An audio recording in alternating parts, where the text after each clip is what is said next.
Hi, I'm Rachel B. Kaplan, and I'm your host of this show, Higher Health Now with Rachel, a place for people to find their definition of health and self-love, and ultimately tap into their true self. Today's episode is all about my favorite topic, fueling the body for optimal health. First of all, I would just like to say, if we're not already connected on social media, please find me on Facebook as Rachel B. Kaplan and friend request me. I'd be happy to connect with you there, or follow me on Instagram at higher_health. Please also jot down my email if at any point during this episode or previous episodes you have questions, you have concerns, you have any challenges, you want to ask me, please feel free to send me an email. That is the fastest way to get in touch with me. All right, so now back to our topic for today, fueling your body for optimal health. The bottom line is that the food we eat becomes our cells, our blood, our organs, our bones, every single part of us. So why would we fuel our body with junk? I know why, because it's everywhere. It's easy, and we're bombarded with advertising. When I look back at how I used to eat years ago, I cringe. But I didn't really know any better at the time. It seems easy enough now to understand that we can't eat junk and expect to feel energized, perform well, thrive, and avoid disease. I wish I knew this 20 years ago. Maybe you feel the same way. So this is one of my favorite visuals. You can see here the person on the left, his body is fit, he's holding an apple and a barbell, and the workers are pretty easy. They're looking at maps, they're looking at ways to, be better and expand, and the person on the right is holding a burger and french fries, where the workers are working tirelessly to keep the body working and functioning properly, right? So when you obviously are fueling your body with whole foods that are serving you and serving your body well, your body is going to function, normally and easily, and feel healthy and energized. But when you're feeding your body maybe harder to process, or there's a lot of chemicals or additives to it, your body's going to have to work a lot harder to keep it from getting sick. So let's continue here. What we eat absolutely matters. We've been told to eat low-fat, nutrient-deficient foods, and then we wonder why we're always so hungry and we can't lose weight. We think it's our fault. We've been following bad advice for way too long. What if we changed our focus to eating healthier with whole foods? What if we changed our focus to getting healthier rather than being focused on losing weight? What if we focus on nourishing our body and giving it what it needs to thrive? I believe the biggest difference would be that you will lose the weight as part of a lifestyle shift, not because you went on yet another diet that you can't maintain indefinitely. The end result will be better because you'll have improved your health in the process. Now that is truly priceless. The food you eat can have a dramatic impact, right, on how you look and how you feel, like your mood, energy levels, your skin, your hair, as well as how you age. Food is fuel for your body. It's what gives you energy. This is just a start. I'm going to be covering more in the episode, Food and Habits for Energy, later this season. What I want you to know for now is that our main focus isn't on counting calories, but on the types of foods that fuel us and give us what we need for optimal health. When this is implemented as part of a mind and lifestyle shift, the result is achieving and maintaining an ideal weight range and having a healthier relationship with food. While calories do count for something, good health depends on far more complex factors, and simply reducing calories or fat isn't the answer. The foods you eat exert a powerful psychological influence, stronger than any act of willpower. They influence your hormones, silently directing your metabolism. They affect your digestive tract, your body's first line of defense, and they impact your immune system and your risk for any number of diseases and conditions. Your good health starts with the foods you eat. So let's go ahead and cover some basics. In addition to micronutrients, which are those vitamins and minerals your body needs, fuel for your body also comes in the form of macronutrients. Whole food, think real food, right? Macronutrients, protein, fat, carbohydrates, contain the highest levels of micronutrients, which are the vitamins and minerals, that are critical for our health and our well-being. Micronutrients are lacking in diets that include a lot of processed foods. This is why focusing on the quality of food and maximizing your intake of nutrients is so important, and why our focus is not all about counting calories. When we eat processed foods, we are getting very few vitamins and minerals. Counting calories may be helpful, but it's important to remember to always choose quality over just the number of calories a food contains. For example, chips worth 200 calories is not going to give you even close to the amount of what your body needs in nutrition as the 200 calories in fruits, vegetables, or other whole foods.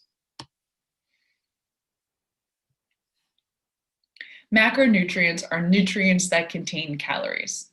They are only 3 macronutrients. There's fat, carbohydrates, and protein. Macronutrients give us the calories we need for energy and growth. All natural foods contain a mixture of fat, carbohydrates, and protein, although some, primarily animal products, contain only 2 out of the 3. So now let's talk about these macronutrients and specifically focus on protein for a second. Protein is an important essential nutrient because your body uses it to build new cells, maintain tissues, and synthesize new proteins that make it possible for you to perform basic bodily functions. Proteins are nutrients that are essential to the building, maintenance, and repair of your body. They're tissues such as skin, internal organs, and muscles. They are also the major components of your immune system and hormones. Proteins are made up of substances called amino acids, 22 of which are considered vital for your health. Your body can make 14 out of these amino acids, but the other 8 are known as essential amino acids and must be obtained from the food you eat.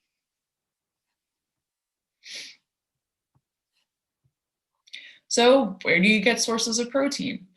So many different sources, and I recommend getting them from a variety of ways. Protein is found in both animal and in plant foods like beef, chicken, fish, eggs, nuts, seeds, dairy products, legumes, grains, and some vegetables. Protein helps us feel satiated, which is that feeling full and satisfied. So be sure to incorporate it into every meal. It also helps stabilize blood sugar levels and minimizes your mindless munching. Each person has different protein needs based on their weight, their age, their fitness level, and other factors. By incorporating different types of protein into your diet, you can learn which protein works best for your individual requirements. Tracking what you eat and noting how you feel and how your body responds will give you a clear picture on what you are consuming and what makes you feel the best. All right, carbohydrates. So carbohydrates are very important for our bodies for many different reasons, including giving us energy to all of our cells and aiding in the recovery from physical activity. Carbohydrates can also be a good source of fiber, which is very important as it's a sponge for toxins. Carbohydrates can be categorized as refined or unrefined. They are also called processed or unprocessed, simple or complex.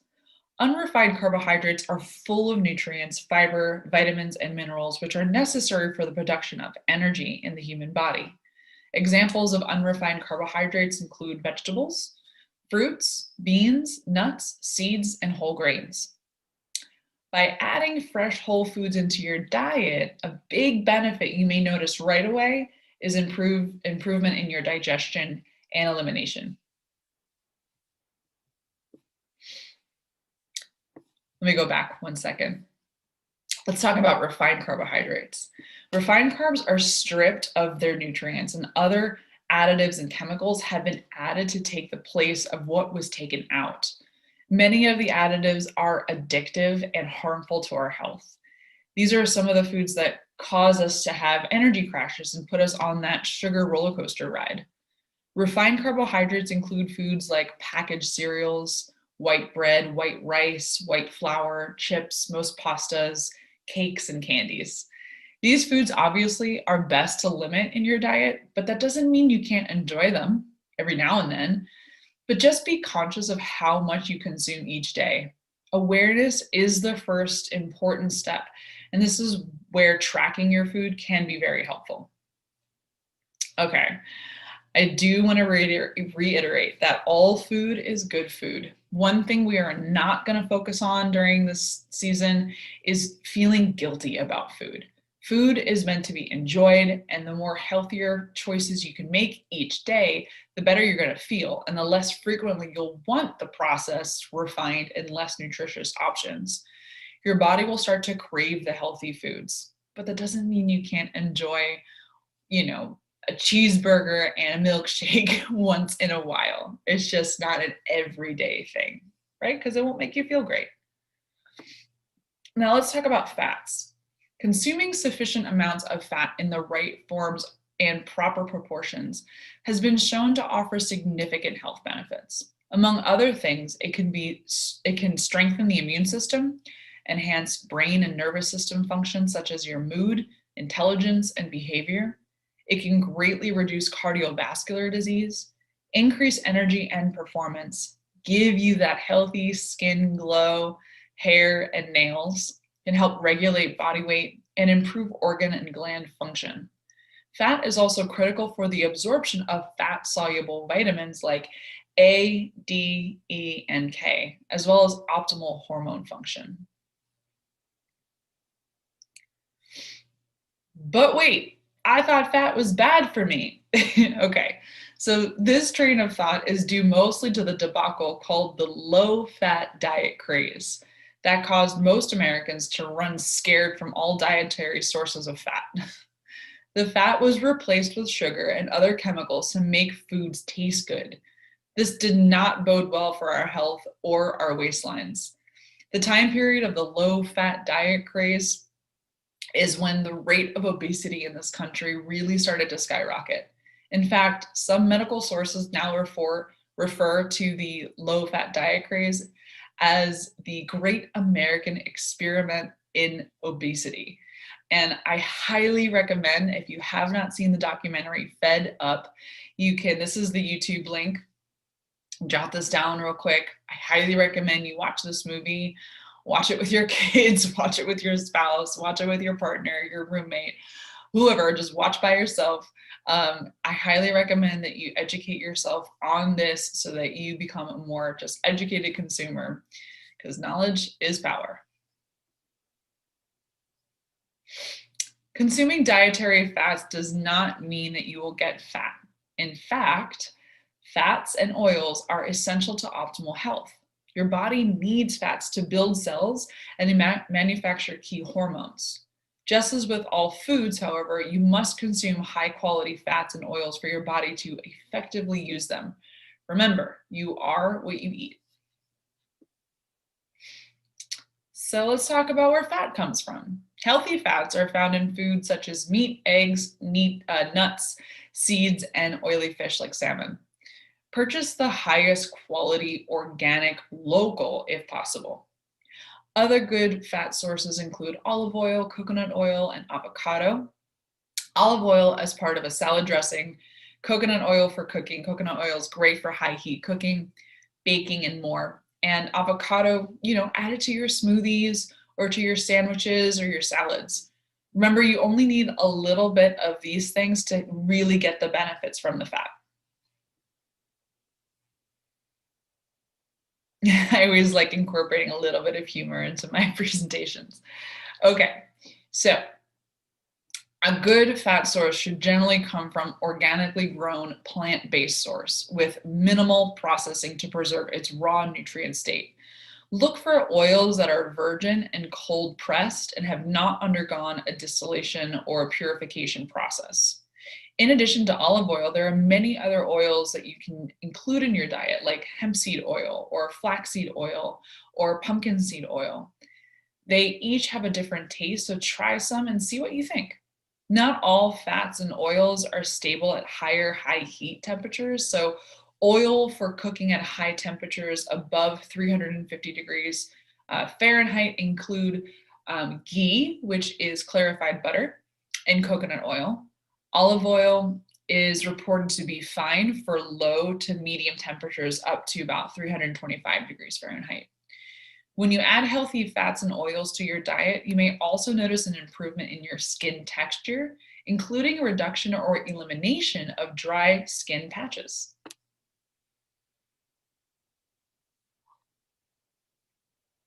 So here are some fats to avoid. Unhealthy fats abound in fast foods, processed foods, chips, crackers, cookies, and many snack foods. Most processed foods contain hydrogenated oils, which are highly processed oils that we want to avoid. These cause inflammation in the body. Inflammation is the leading cause of chronic disease.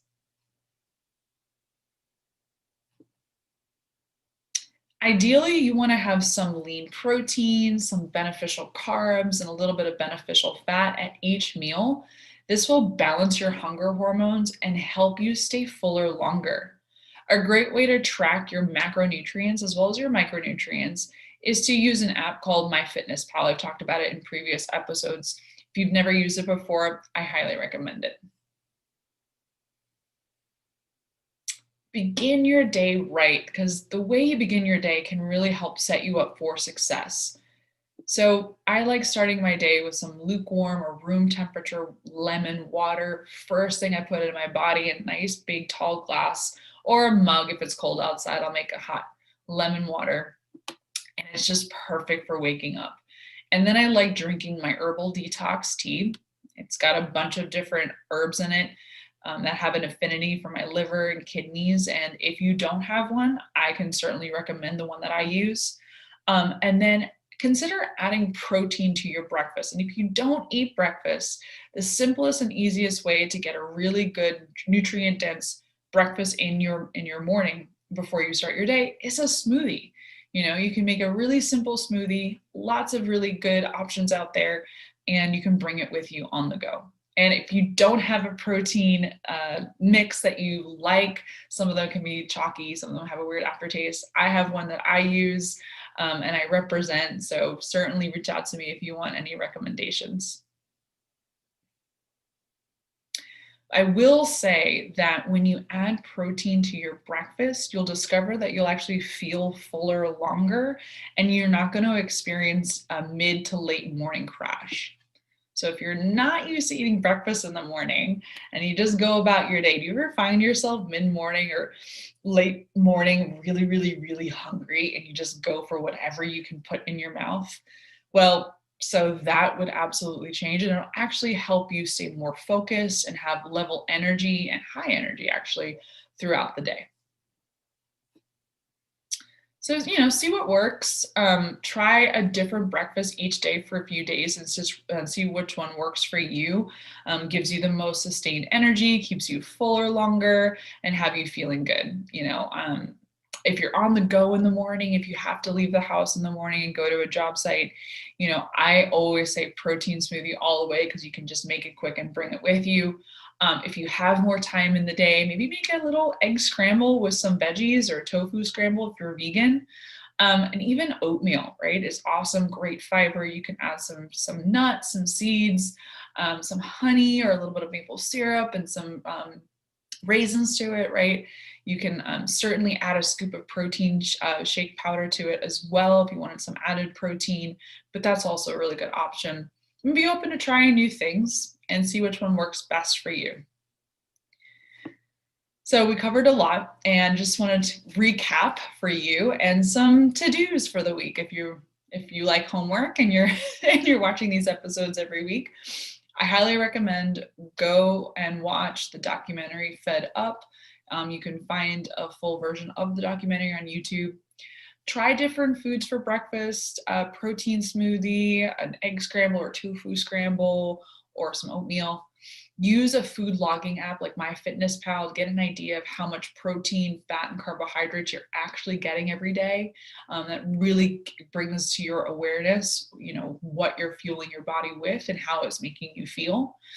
Or you can also use a food journal to track what you're eating and how you're feeling. I think that's the most important thing, is to just really jot down just real quick how you feel after eating a particular food. Notice which breakfast options keep you fuller longer and give you the most energy. And then consider how you feel after you eat so you can tune into what makes you feel better and what makes you feel worse. And again, if you have any questions, you want to meet with me one-to-one, you want to get a little bit deeper, a little bit more personalized with me, you can certainly visit my website at higherhealthnow.com. You can go to my link. You'll find a link in my website to fill out a client care form, and I'll be in touch with you within 24 hours, and we can certainly set something up to have a deeper conversation that's a little bit more personalized for you. So thank you again so much for tuning in this week's episode of Higher Health Now with Rachel. I will see you next week. Have a good one. Bye.